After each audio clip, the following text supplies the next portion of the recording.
harusnya cukup aman karena kan klaim tersebut kita seperti tahun lalu di mana ada katastrofik kejadian yang sangat luar biasa di gempa bumi Lombok dan Palu, itu sesuatu yang tidak pernah orang orang perkirakan. Asuransi umum tetap kuat, karena memang yang kami lakukan adalah risk spreading. Jadi resiko yang ada kami spread dan spreading-nya itu juga secara financial sangat-sangat secure. Seluruh asuransi umum yang ada saat ini itu secara peraturan diatur untuk memiliki asuransi lagi, asuransi namanya.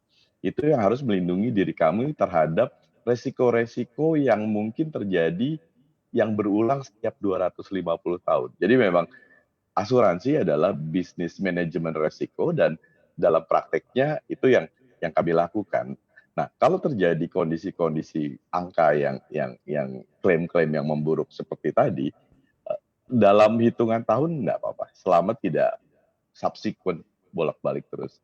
Tahun ini peningkatan terus terang ada di klaim awal tahun yang cukup besar, yang itu terjadi di banjir Jakarta.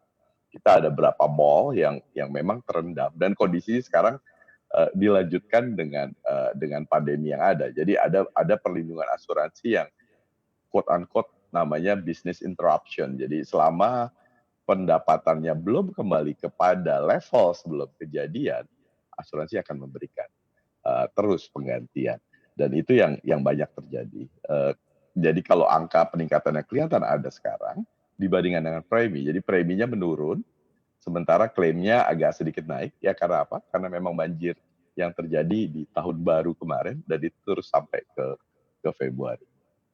Artinya peningkatan klaim karena pandemi ini tidak begitu besar bila dibandingkan dengan bencana banjir ataupun bencana gempa yang sudah pernah terjadi tahun sebelumnya begitu?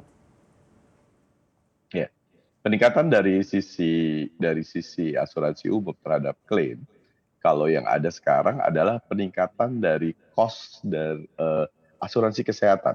Karena rumah sakit naik mostly sekitar 25% biaya. Jadi pemenuhan biaya-biaya yang harus kami bayarkan ke rumah sakit saat salah satu anggota kami, ya customer kami sakit, itu meningkat cukup signifikan. Tapi juga itu di net off dengan kondisi bahwa banyak asuransi mobil, kendaraan sekarang yang karena kendaraannya tidak berjalan, jadi klaimnya juga rendah. Tapi juga ada juga impact dari kondisi bahwa ada beberapa pertinggungan yang memberikan perlindungan financial guarantee terhadap asuransi kredit, kemudian kontrabang garansi. Itu juga mengalami peningkatan klaim yang cukup tinggi karena memang banyak bank garansi yang di-exercise atau kemudian juga ada banyak kredit-kredit yang memang karena di luar uh, relaksasi itu akan immediately mereka jadi memburuk kualitasnya. Tapi di sisi lain kalau dari sisi yang relaksasi di perbankan yang diberikan oleh OJK itu sangat-sangat membantu sehingga asuransi juga tidak burn out dengan event yang tiba-tiba kenaikan yang tiba-tiba dari non performing loan.